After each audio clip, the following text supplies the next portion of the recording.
The Hangout on Air is live. What up? I'm Josh, I'm Jeremy. and this is Think Dog with Jeremy and Josh. Um, so today we've actually kind of have like a structure of things we're going to talk about, but our Q&A app should be working absolutely right. So if you look over to the right end of your screen, which sorry is like here for you, over no over this way. Yep, there we go. Right here. There should be a place where you can ask a question, and it'll pop up on our feed, and we'll be able to see an answer for you. So interject at any time, ask any questions you want. We are here to help you with your problem dogs at home via Google Hangout Live. But we also have we have a Facebook page. I'm about to try this new feature where I can share my screen. Here we go. All right. See this, guys? Look at that. We have this new fancy Think Dog with Jeremy and Josh Facebook page. We've already got 73 likes. Here's the link down here for this show. If you look right up here, all you got to search is Think Dog with Jeremy and Josh. Go over there, like it, tell us what you think. You can even ask questions here ahead of time if you're not going to be able to catch the show. You can ask them here on our comments, and we'll obviously come back and answer them during the show. But anyway, moving on. Let me see if I can stop this. Okay. There we go. Hey, I'm figuring this thing out. Jeremy, what's up? Nothing much. Just hanging out with dogs, thinking dogs, getting ready to answer some questions about dogs. What is And what dogs do you have in right now? Do you have any dogs that are interesting in any sort of way? yeah, yeah, I've got a super crate aggressive American Bulldog in my house. What is that dog? I've seen that post before. Cleo? Coleon. Coleon. Yep, Coleon. Okay. And he's here for 3 weeks, and we're making some great strides with him. I got a video of him in the crate, so you guys can see how nasty he is. And then I've got a video of him on probably the fourth day where he's really comfortable. So he's progressed, fairly quickly. We're still working on our doorbell desensitiz. I have a problem. Anyway, we're trying to desensitize him from the doorbell. So This yeah. Anyway, because that's when he tends to bite people. So the doorbell is just a trigger for him. He charges his door. We're working on that. We want to get that good before he goes home so that he does not bite anybody else. And so that's the biggest challenge I got. I also have a Great Dane puppy, but he's really awesome and easy. how Uh, old? Lonnie is his. No, no, not Lonnie. Rufus is his name, and he came to us because he jumps and he likes to mouth his owners. Jeremy, So I just asked you how old he was. You started telling me, oh, his name is Citizen, and he jumps and he does this. No, how old is he? he's 4 months. Oh, that's that perfect puppy age. Man, and when he runs, it sounds like a horse, man. He just gallops. It's like "Durr, durr," and his big old ears. It's freaking cool. But you say he's jumping around a lot? Yeah, he's jumping on his owners and mouthing to the point where the owner's daughter's arms are all scarred up because he mouths pretty hard. So they wanted to get that out of the way, and they wanted to take care of that obviously before it gets any worse. So that's why that guy's here with me. Mm. And so I've got some interesting dogs. But what about you? Who you got in the house? Well, I still got, if you remember from last time, I talked about that Bauer, who's the white lab. He's been here. We're on our third week with him coming back, and he has been really interesting. So we've been essentially using counter conditioning with his food. So the only way he's eaten any food is through training. So he doesn't eat it out of a bowl or anything like that. Okay. And Um, what is the goal with that? What are you trying to condition him to do or not to do in that situation? Right. So his biggest issue is when he's like one of those dogs where Courtney and I talk about this all the time, but he's like that perfect house pet that everybody wants. He's big, he's tall, he's got that cute white lab face, and he's super goofy, super loving, super playful. But then the second that he feels cornered, he turns into Cujo. And it's really really intense, and he gets really nasty really quick. So basically, what I've done is taken it so that the food is, I guess it's completely a life resource for him. There's no other way for him to eat but food, and that food is only going to come from me. And we started with just taking him outside and not doing anything with the crate, not cornering him, but just giving him lots of room and recalling him and asking him to do a couple things, and then we'd hand feed him, and he got the hang of that really quick. and uh, and then we started to take it back inside and started doing the crate stuff. And the cool thing about the crate stuff is, so basically he'd go in. He had some issues with like taking the leash off right by the crate and holding the collar and kind of ushering him in the crate. All of that put him on edge. He'd kind of hunker down and get really unsure of himself and unsure of the situation. So Hmm. every time what I did is I just had a bowl of food sitting on top of his crate, and I would just sit there and I mess with the collar. And if it looked like he was starting to get a little antsy or on edge, I would sit there and wait for it. Wait a second. And this is where I found timing is just, I mean, like anything, timing is incredibly important. Hmm. Looking for that moment where he's like on edge and then he kind of relaxes. And it's Hmm. always a split second. It's just a moment. But as soon as he does that, then I reach over really, or no, what I was saying was good as like a verbal marker, Hmm. then grabbing the food and feeding him that way. And again, he picked up on that really quick, and all of the growling, the crazy business in the crate became non-existent almost immediately. I mean, it was absolutely nuts. I'm talking about put him in, put him out, put the leash on, take the leash off, whatever you want to do. I had him at one. I've got him to the point now where he can go in the crate, and before, if you just sat there in front of the crate and looked at him, he was going nasty Cujo. He's in a place now where when he's in the crate, you can actually reach in, nothing in your hand, no food or anything. You can reach in and pet him on the head and say good boy, and he just sits there and looks at you in a very calm, relaxed way. It's been crazy. It's been Wow, awesome. fantastic. That's great. That's good to hear. Yeah. It's really awesome. Mm. Um, but really, he's been the biggest challenge. We've actually been having a lot of anxiety cases come through recently. Yeah. Usually we tend to do more aggression, but we've been having lots of anxiety stuff. And I always find with the anxiety cases, if anything, you just got to give them time and take it slow. If Yeah. you try to force something with a dog that's anxious, it's just going to make it even worse. Sure. Sure. Yeah. But yeah, it's been good. It's been good. That's good, man. Hmm. I think I don't know. I think the more that we learn, the more tools that we can share with everybody. Uh, Hmm. it's always an ongoing education. Learning about different techniques and what works for what dogs and what doesn't work. Um, so yeah, and this is what we're here for too.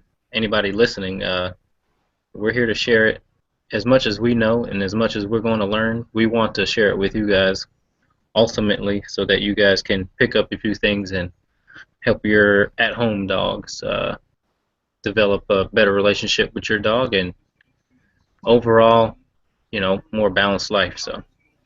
Yeah, and also in terms of that, remember we've got the Q&A app should be active over to the right. You guys can stop and ask any questions that you feel like we're going to jump in and answer those as they come along.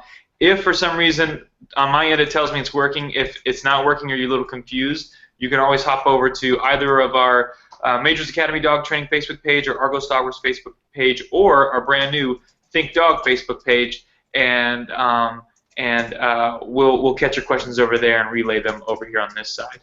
But I had a really interesting question that came up over the week, and the basic idea is what is the difference between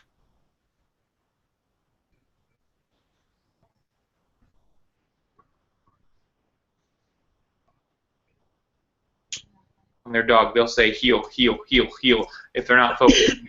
I know for me personally, I don't say anything. I use the leash as my communication, body energy language as the communication.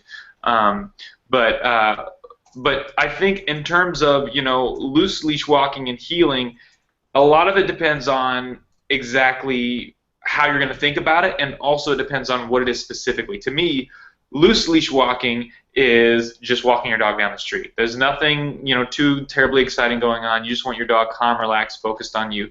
That's loose leash walking. I know that some trainers add in a heel to kind of give it a command, and I think the reason why they do that is because they want to eventually go off leash and just be able to say heel. Um, but uh, but I think that in terms of me, I don't really say that because for us, let's go always means come with me, stick by my side. So in terms of being off leash for me, I generally just say let's go, and it brings them right up. But healing though, Jeremy, that's something that I think you probably know a lot more about. You definitely know a lot more about than I do when we're talking about healing in terms of a competition forum. Yeah, I mean, yeah, there's a big difference between formal and informal obedience, and obedience can have many different definitions too. Um, I think Josh and I, for family dogs, we focus on just informal type stuff. The dog doesn't have to be perfect at all. Um, Loose leash walking is exactly what it means, just loose leash walking, and that your dog can be a little bit out in front of you, behind you. It doesn't have to be, but it's not pulling. With competition obedience, it's very, uniformed. They want the dog to be, his shoulder on your leg, or heeling with his head, looking at you, making kind of eye contact. Uh, that's kind of the competition heel, which isn't necessarily uh, needed for walking your dog down the street. But a good heel is can be beneficial to you know for the regular dog as well. Not to say that it's just two separate things, but there's just a big difference in terms of formality when it comes to competition heel and loose leash walking. So What would you say, Jeremy, is the biggest difference in terms of like what does so if we're talking loose leash healing, we're talking a dog who's pretty relaxed and it's pretty easy to get that. If you're using a prong collar and a leash, once they're conditioned to what that pressure means, it literally takes minutes to get a dog to kind of stop focusing on everything else and focus on you. But we're not really looking for anything specific. But as far as competition healing goes, you're looking for something really specific. What is that, and how do you typically get that? oh well, there's a number of ways you can get it. We like to train dogs to that are food motivated or ball motivated. So if you notice that your dog's kind of you know very into treats when you pull him out, or very into his food when you pull him out, you can get that attention, and it's in other words, attention heel, and you can randomly, teach the heel while you're walking and your dog's beside you. Your dog looks up to you for a treat, and you can randomly feed the dog, so the dog thinks that he's randomly going to get, or he doesn't know when he's going to get his next, um, reward, which can be in the form of toy or food. And so that's what they call an attention heel. And the way we train it is we keep those things kind of random, keep the dog guessing. That kind of makes sure that the dog always pays attention to us, instead of being predictable and then the dog kind of look off. So if your dog is toy motivated and very food motivated, then you have a really good chance. There's tons of videos out there on it too. You just want to YouTube attention heel or a competition heel. There's tons of videos, even instructional videos on how to get that if you guys are interested. Yeah, I think you actually made a point that I think is really valid in terms of what people mean by healing and using that command. And I think that most people, when they refer to that, are referring to some sort of a competition heel. And Jeremy's saying attentive heel. I think that's kind of the key there. But other than that, if someone's just saying, teach your dog to heel, they're probably just mean we're just going to teach your dog to walk well on a leash. But usually, you know what circles you're in, and you know if somebody's meaning something that is a little more competitive. Sure. Um, but uh, we're moving into the next to the next phase is the breed versus behavior. This is a new thing, Jeremy, and I thought we would start. Um, and and there's a lot of people out there that will say, well, my dog is such and such breed, and that's why they behave this way. And there's a ton of things out there, and so we're kind of here, and we wanna explore, whether something means that it's an actual breed issue, like this is something that happens within a breed, or this is something that happens just behaviorally that any dog can have. I thought, Jeremy, we haven't really talked about this, but I thought that a good dog to start with this episode is the Weimaraner.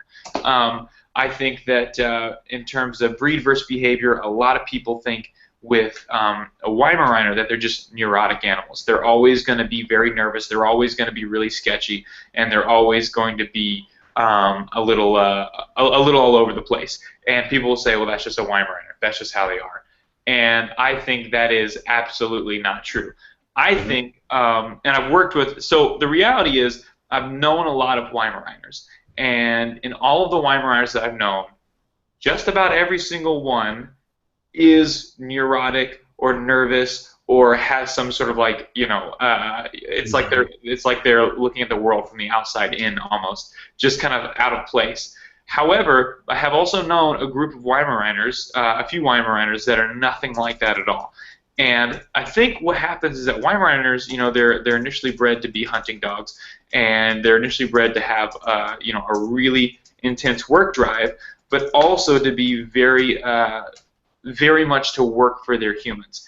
And I think what happens is that a lot of the people get Weimaraners. Most of the people get Weimaraners that we talk to, and that those of you that are watching that you may know, is they're people who have who are having them as house pets. Now, if you go to talk to people who actually use their Weimaraners as hunting dogs, they're going to say something completely different because those dogs are working all the time. But if it's just a house pet, 99% of people, what they do with their dogs is they give them way more affection and way less structure. And with a dog like a Weimaraner, who's bred to already be a dog that really seeks for human approval, really seeks to please their human, if you give affection, affection, affection, affection, affection, that's very easily going to turn into some sort of a high anxiety situation. And that's where I think, in terms of breed versus behavior, with the Weimaraner, I think that they are bred to be very attached to their humans, and the humans, large percentage of the humans that get them as family pets, that get these dogs, they get them because they like that quality, and then they feed and give lots of affection, and then that creates anxiety. So it's not that the dogs are ever born with anxiety, separation anxiety, or any of those sort of behaviors. It's that a lot of the people who have them may be feeding into that. Maybe they don't realize it if they are, but maybe they aren't. One of my apprentices, Bijan, who lives up in Brooklyn, New York, he's got a Weimaraner. And the cool thing is we raised that dog from a puppy, and that dog couldn't be further from the typical definition of a Weimaraner. That dog is not neurotic. That dog is not cool and chill like you probably find most Weimaraners that are out there on the fields with their owners hunting. But Jeremy, what's kind of your take on the breed versus behavior with the Weimaraner?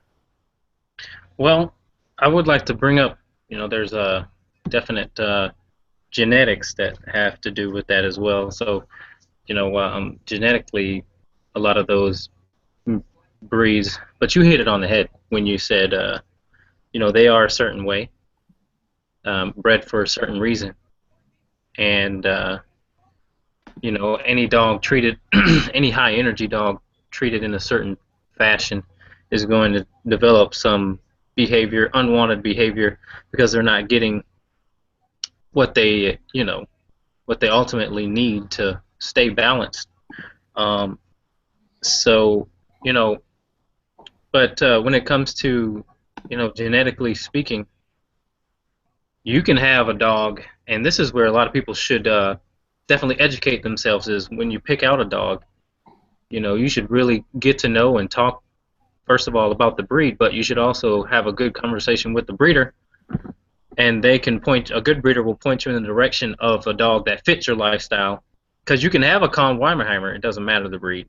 You can have a calm Weimaraner that has little to no hunting drive, um, and be a regular old household pet. We've seen those, but most of the time, like Josh said, you know, those dogs are going to be displaying certain behaviors in a in a certain lifestyle. So, you know, what can you do? Yeah, I think it's I think that in terms of a lot of dogs that are out there. I know we're talking about the Weimaraner today, but just a lot of dogs that are out there in general. People will say, "Oh, well, it's just it's a so and so. It's a bulldog. It's a Chihuahua. It's a Shih Tzu. These are the things that it does." And I think most people who say that, they say that because they don't know what other answer to give, because that just makes sense, and they read it everywhere on the internet, and all the different forums or groups or wherever you go. Everyone says my dog is this and they are that. My dog is that. My dog is this kind of breed and they have those issues. And I think that across the board, most of those people aren't really looking at what the actual issue is. Most of those people are putting what they see as the problems with their dogs, and they're saying, well, it's something with this dog. And this is something that Jeremy and I teach on a regular basis with our clients, is that it's rarely the dog. There are certainly cases out there where it absolutely is the dog, but in most cases, it's something that the owners are doing. It's something that's environmental. It's something that is, happening within the personalities of the people that are in the house with each dog. And where the breed part really comes in is, like Jeremy's saying, genetics. What are they, what are they apt to be? What kind of dog are they apt to be? I mean, there are dogs that are apt to be athletes, energetic, run around and just go nuts. And then there are dogs that their genetics are very much, I just want to lay down on this soft bed and not get up and move anywhere. I mean, there's such a broad scale of genetics with the dogs, and what kind of behaviors you're going to get. But usually when you have some sort of behavioral issue, it is almost never the breed, and it is almost always the situational stuff. And again, each dog reacts differently. I think there are some dogs that when we're talking about fear and anxiety, some dogs, when the fears that they have, they'll react to it by cornering themselves and holding themselves up, behind a couch or behind, a dresser or something, and they just growl and bark and they get nasty. Some dogs are so anxious they pee all over themselves. Some dogs are so anxious that they will straight up attack another dog or a human being just out of sheer nervousness and anxiety. So again, that's none of that has to do with the breed. It all has to do where the breed comes in, where the genetics come in, is how do you handle that kind of a situation. Just like, for me for instance, if it's a high stress situation, I'm not going to handle it very well. I'm not that person that's like cool as ice and say, okay, so the apocalypse is happening. What we need to do is jump in our Jeep. We need to make sure we got enough fuel. No, I'm like, oh my God, what are we gonna do? Like, I freak out. And that's where each person is different, and each dog is extremely different as well. Awesome. We have an awesome question. I got an awesome question over the weekend. This one is really interesting. I'm just going to read the questions from Angela. And if you're watching, Angela, thanks so much for your question. This is a good one. And she actually sent me this email. I guess it was earlier in the week or last week. And I said, come to the show, because this is more than just a couple sentence answer. But I'll read the email for you. It says, this is just a behavioral question. Jax freaks out when one of us comes home at an unexpected time, such as today. I came home early, and I'm sure I scared him. My partner was working from home and was upstairs. He started barking at me in a high-pitched, I'm scared bark. Even as I talked to him, he didn't stop. He was so freaked out that he expressed his anal glands. He actually didn't stop until my partner came to me. He has done this to both of us and company if he didn't know they were approaching the house. Basically, the whole reason why she was asking the question is she was wondering, is this something behavioral, or is it something that like some sort of physical issue? Like, is there an eyesight problem thing, or maybe it's some sort of something that might need medication. Um, Jeremy, what would you say to that? What was the original question? I just kind of got lost in a second. Way Go to ahead. go. Yeah, go get lost. That's good. Okay. Okay, here's the question. So Jax freaks out when somebody comes home. So there's two people in the house. He freaks out when one of them comes home, Okay. and she's saying such as today. So Angela's partner works from home, so she was home with the dogs. Angela came home, and I guess Jax didn't know, and he got really freaked out, was barking, and the tone reminded her of "I'm really scared," sort of a bark, and he wouldn't stop. He expressed his anal glands, Oh. and he actually didn't stop until Angela's partner came up and approached Angela and greeted her, and then Jax kind of realized that this was his mom. And she Oh. said this will also happen if company comes to. I mean, the dogs are good when company's over, but this will happen if they have company over and it's unexpected. Oh wow. Well, I would say this. Maybe you've mentioned it, but I say the dog needs to be taught how to, stay in a place. The place command for sure. Um, because what that dog is telling you with guarding the door like that is, you know, I'm protecting the house because I feel like I have to. It's a fearful thing. So what the place command does is tells the dog that whoever comes through the door, especially if it's one of the owners, uh, that you don't have to act in this certain manner. So I would definitely teach the place command. I think that's bread and butter for a lot of different behaviors, uh, as far as door charging and just being barky overall. All of that stuff will melt away. The constant barking, the wanting to jump on people through coming in the door, or just barking and charge the door. So your place command definitely will be your bread and butter in that situation. Is that what you kind of spoke on? Well, yeah, Angela's a client of mine, so she knows place. She works place. I mean, she definitely works the heck out of the dog. So, but I think this is in terms of I think Angela and sort of what's going on with Jax. I think there's an element of he is like Jeremy said, he's really really scared, and maybe there's a point there where somebody's coming over and he doesn't feel 100% that your partner has it essentially. And I Yeah. know we've kind of talked about this before too, but if there's two people in a house, one person can put a ton of work into their dogs, and the other person isn't going to have any success with them if they're not also doing the same work. So it's really important and that both people are putting in the effort. And if you can honestly say that both are putting in a lot of effort, then maybe it's something else. But I think that even in terms of with my dogs, I'll have people come over and they'll bark a lot right in the beginning, and then they relax really really quick after that. Sometimes they don't bark at all. But what my dogs are doing when they do that is it's more of an alarm. It's more to say, hey, somebody's here, somebody's here. You should come check this out. Yeah. What it sounds like for you is, holy crap, there's somebody here, and I don't know if I can handle this, and I'm really terrified, and I'm not sure what to do. That to me is behavioral. I don't think that has anything to do with not being able to see or not being able to smell or not knowing, because the reality is dogs they're so impulsive. They're always going to be living in a instantaneous world and making reactive choices on everything. That's kind of how they work. But to me, that is more telling of a relationship that Jax may have with your partner.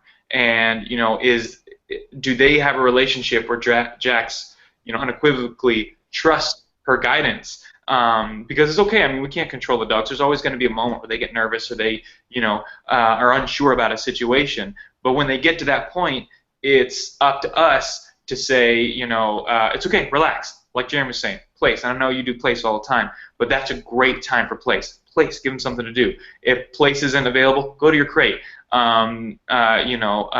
things like that. That's that moment where if just saying no doesn't work and they're like so lost. We've got to break through that, and giving them something to actually do helps. Place is super easy to give them something to do to get them through that. Jeremy, don't say anything. This is a weird cricket moment. Don't say anything. Yeah, I was gonna say, you want to show a video? Uh, You want to show a video? yeah, let's do the video. I got a video. Wait a minute. You got one? Oh, is that the question? Did we just answer? Oh, yeah, here we go. Oh, we got it! We got it! It's from Angela. She says, he is great as long as he knows they are here, as in if he hears the car, fine. Place, fine. But if someone just walks in the door, yeah. And I think again that comes into the whole does he trust, that you guys kind of have control of that. I mean, that's scary in general, because that's obviously something that doesn't happen. I guess in most people's houses, you don't just have random people walking through your front door, so that's already going to be something that kind of sets a dog off in general. But then again, in some regards, if there's a dog that just comes straight through the front door like that, I mean, if Jax is giving you a really big warning like that, that's kind of good in some regard, because there's no way you're going to misunderstand that as, okay, there's a potential threat because my dog is freaking out. But then again, it's not. I mean, I'm sure you walk through the front door, all the time. You come home, and I'm sure your partner doesn't always go, okay, mom's coming home now. Or the door may not always sound, or you may have been out, walking or out an event that was in the neighborhood, and you walk back and come in. I just think that he's probably really anxious and nervous because it's a bit of a surprising thing. I mean, you could always work on it by doing it a lot. Yeah, here's the thing. Here's what you can do. You can have your partner call before he gets to the door. Set it up really nicely. Make sure his dog's on leash, or or a prong, leash and prong, and make sure what I would do in this situation is the perfect training opportunity. I'd put the dog in place. I'd stand on the leash, or have it in your hand. It doesn't matter, and have your partner call before they get home, and just anticipate it, and so that you can correct the moment right there, and continue to do that. I mean, you have the perfect opportunity with someone coming in, so just set it up, and I think that's a good plan of action. Yeah, I think that's a great plan. I think it's a great plan. Set it up. If you know you're going to be coming home, and you want to slip through that door, yeah, have the partner ready with a prong car on the leash, and just give it a pop when they start to get a little too antsy, and then put them in place. That's going to help a lot, for sure. All right, we're doing another segment called, and again, guys, ask any questions you want. We'll stop at any time to answer any questions you have. But we're going to do another segment called Video Time. I don't know if we're going to stick with that title. It's kind of silly, but that's what we decided to call it the last minute. But we're going to go back. Jeremy really wanted to share a video talking about. It's one that I made a while ago. But it's about toy aggression and possessiveness, and how to handle it. Jeremy, I'm looking at this video and I'm realizing it's 7 minutes long. We're not going to play this whole video because that's a long video to sit and watch. But I'll play it, and we'll maybe fast forward to the good parts, and we'll see what we get. I'm going to try this other thing again. We're going to share the screen so you guys can. Did you hear what Angela said? She said, I love the suggestions, and thank you for those. I've tried. But if he's awake, then he won't react. It's like I have to scare him. But if he is awake, then he won't react. It's like I have to scare him. Oh, so he'd be sleeping? Is that what she's saying? The dog sleeps and then gets scared? Yeah. And charges the door? Oh boy, that's going to be hard to set up then. But well, here's what I would do then. If he has to be sleeping, put the leash on him 45 minutes before your partner comes home, so that he falls asleep, and then you know have your partner call a few minutes before she gets there, and try and see if you can at least get the leash so that you're in position to correct him, but put him on place 45 minutes prior to your partner arriving. Maybe you can get some good results out of that. Oh, that does. I mean, that's definitely awkward, and that's. I think what you have is something that will be challenging. It's not going to be as easy of a fix as just putting Lexi on the treadmill, or just have him go at it. It's going to be a little bit more difficult. But I think in terms of you know if you're always pushing for that one situation, that one reaction, it's going to be hard. But if you overall just try to desensitize to everything, the front door, doorbell ringing, knocking, coming, going, having people come and go, all that kind of stuff, Yeah. all of that kind of work will greatly help you with that other like one Right. situation as well. Correct. Yes. Very good. All right, video time. Here we go, guys. This again, we're trying a new feature with this. You can share the screen, and I'm going to share my YouTube page. Jeremy, I'm not going to be able to see the thing. If there's I'll let questions, you know. let me know. Yeah, yeah. All right, guys. Can you see this, Jeremy? Yep. All right, here we go. Argos Dog Works, and we're out here with Bo working on his resource guarding, specifically with balls. Bo is a dog, if you want to show everybody Bo. Bo is a dog. He's your average golden retriever, sorry, English cream retriever, who loves running around, having a good time. But here's the thing, is the owner actually did some really, really great training with him, but all right, let's see if we can skip, because this is all just intro to Bo. Basically, I can give you an intro to Bo. He's a dog that's really, really great, but toys he gets possessive over, and it's pretty quick when he reacts. So we're basically using the e-collar to kind of help interrupt that. So here we go. Let's go, guys. This part, see this? Try it. He so desperately wants that ball. He's respecting me, though. He's not just driving it to get it. This is the word. He's not driving it to get it, although he wants to. So a lot of the way that we get him to the point where he's respecting us is, before if he pick up a stick out here, the second he picks it up, we give an out command. We want him to understand that when you find something on the ground, it's never yours. You find something on the ground, it always belongs to me, and I will let you know when you can and can't have it. So the beginning stage is kind of micromanaging that, to always say everything you pick up, out. No, you can't have anything that you pick up off the ground. Because then he's conditioned to, whenever I pick up something, let me look to my owner and see if this is an okay thing or not okay thing. Because you could be picking up a piece of food that's poison in it. You don't know. Ready? Ready, Bo? This one's for you. This one's for you. So we'll give this one to Bo. Good boy. Out! Good. I don't know if you saw that, but the second he had the ball, he immediately kind of got, because Lucky's all up there and wants to play it, he immediately got into the stage of, oh, I got to keep it, I got to keep it. That's the moment we give the out. We don't wait.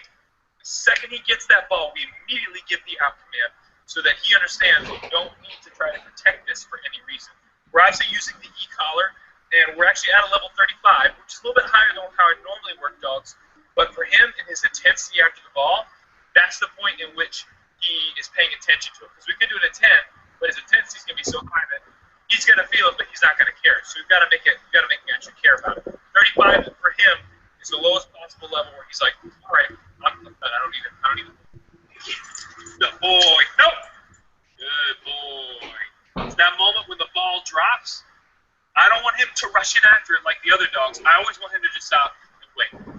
Because those moments, he doesn't always make the right choice. So we're going to micromanage all those little details in the beginning, and then we work to the point where we allow him to make a choice. At this point, he's not in the position to actually make the right choice. We're always going to let him know. Never rush in for that ball. Oh, this is for you. Ready, Bo? Okay. Sit. Good. Sit. Good. Good. Right now, he's kind of in a place, Bo is in that place where the ball doesn't look like it's coming directly to him. He's making the decision. All right. I think that's good. Wait. Here we go. I'm trying to figure it out. Give me a second. Okay. We there? We back? You back, man. Cool. Okay. Go ahead, Jeremy. So the point of that video was teaching your dog the importance of the out command in general, and that can go. I think that's very important for resource guarding as a whole. The importance of that out command. If you've got a solid out command, as Josh was teaching that dog, I mean that out command was perfect. Um, then you can avoid a lot of potential hazards as far as resource aggression versus dogs, even versus kids, humans, anybody who's reaching for a ball or anything for that matter. A good out command is going to be vital when trying to avoid any type of aggression. So I think that video was awesome, um, and very very informal. People should definitely teach their dogs how to have a good solid out command. So good Yeah. job, Josh. Thanks, man. I appreciate it. Yeah. That was one of the more fun videos. And actually, I don't know if you saw in that video, but there's my dog Noah, who's black, kind of has on the back of her neck was kind of shaved because this dog, in fact, when he came to us, it was just going to be a mini session, and I didn't think that his issues were that great, and we started playing with the ball, and it was just starting to try to teach him the out command. And it was so quick. It even surprised me. It caught me off guard, and he went right after Noah and just grabbed right on the back of her neck and shook. So the e-collar, that's another great thing, is that it kind of gives us that insurance. He obviously knew the out command. We didn't have to press a button. He would do it. But if your dog is a resource guarder, it gives you the ability to kind of give them that freedom to start playing with balls again and to really start to test that because the e-collar can kind of be your fail safe. Um, but yeah, thanks, man. That was one of the more fun videos I had filming. It's kind of cool to film videos like that and just kind of see it all play out as you're doing it rather than trying to plan, because I know both of us do like a lot of editing and say here's point A, point B, point C. But that one was kind of a lot of fun in that way. Yeah, yeah, that was a good video.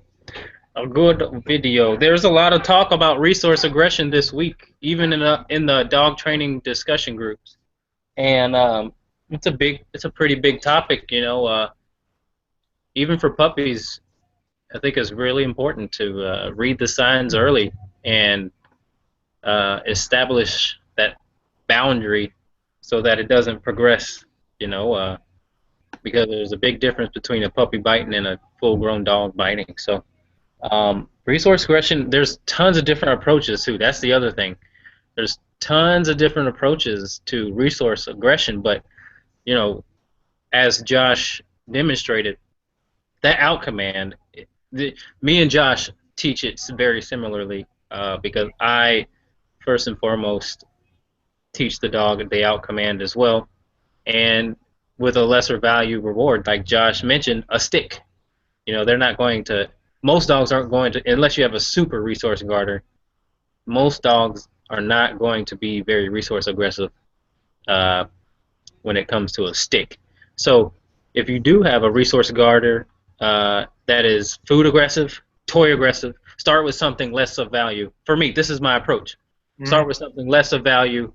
Really teach that out command first, though, with those lesser values, and then get into the juicy stuff later on. I had a really, really nasty resource aggressive dog, Rottweiler, and with this one particular bone, he would bite the hell out of his owner, wherever else, and so I didn't start with that bone. I started with a ball or a stick. The other thing that I did that I thought helped really well was established boundaries on all other home fronts instead of just a resource aggression first. So I fixed the walk. I made sure he knew what down meant, what sit meant, wait at the crate, wait at the door, all those things. Then we went after the resource aggression once he knew me a little bit, and he was like, okay, he means what he says, or these things are non-negotiable, so maybe this thing is non-negotiable. So we started out with a stick, and eventually we got to that bone.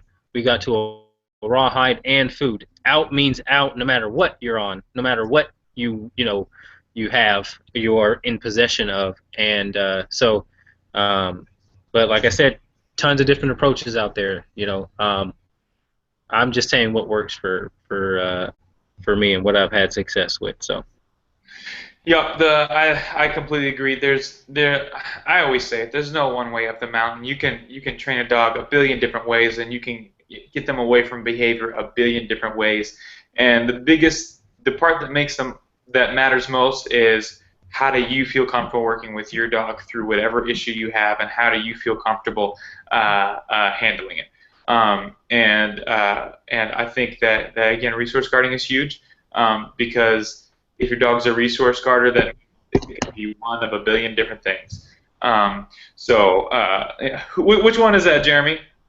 oh, this is Tobias. Say hi, Tobias. Hello. Yeah. Yeah, this is Tobias. This guy was a rescue. He was a runaway from Stone Mountain, and they thought he was so vicious, they had to tranquilize him to get him anywhere. And turns out he was just very crate aggressive. Not aggressive, but fearful, which can be, thought of as aggression. But as soon as you open that door, man, he's the most fun-loving creature out on planet Earth. He's oinking. Why is he oinking so much? Well, he does. He's actually got an underbite like an oinking dog. Stop it. Let me show you. Let me show the people. No, you can't really see it, I don't think, but he's got an underbite, man, and his snout is long. That's weird. Yeah, he's a magical dog. If you guys aren't following Jeremy and seeing some of his videos, he'll show some socialization videos with Tobias, and that dog is just magical and bringing dogs out of his shell. He's a one in a million. You're lucky to have him, Jeremy. Yeah, I am. He's a super dog for other dogs and socialization. He really knows how to put the pressure on and take the pressure off of other dogs to where they really get nice and comfortable real quick with them. And that's the most powerful thing because, even your dogs are super at reading dogs. We can basically tell a lot about a dog through how our dogs feel about, for instance, if we've got a new dog, Josh and I, and we use our dogs, Josh especially has Margot who sometimes will avoid the wrong dog, and I think that's a telltale sign for Josh, and Josh is like, all right, something's not right about this dog. I think that's powerful as hell. Right? Yes, I agree. Well, guys, that's our show. Please keep tuning in every other Thursday, 9 p.m. Eastern Standard Time, 8 p.m. Central Standard Time. We're always going to be here. We're always going to have topics to discuss, and we'll plan the next show and let you know ahead of time so you kind of know what things we'll be covering, so you can kind of gauge your questions towards that, or ask a question out of the blue, like, what's my favorite color? Not that that's really important, but you could ask it if you wanted to. But anyway, keep tuning in, and when you guys see us post this link, share it to everybody. Let everybody know that it's here, because our whole goal, we're obviously two very, very busy people working the dogs that we have, and it's tough for us to find time. We get emails, we get people asking questions on our Facebook page. It's tough for us to find time to be able to answer all those questions, but we desperately want to, and this is kind of our way of taking time out of our day to say, hey, we're here. Anything you have, any problem, issues you're having with your dog, come on here, and we'll help you out as much as we possibly can. But also, if you missed this show, and tell everybody else that I forgot it was on tonight, on our Think Dog page, and we'll post it to our regular pages as well. On our Think Dog with Jeremy and Josh page, there will be a link to the whole recorded version of this show. But until 2 Thursdays from now, we'll see you guys later. I'm Josh. I'm Jeremy. And this is Think Dog. We're so cheesy. We'll see you later. Keep watching. It gets better.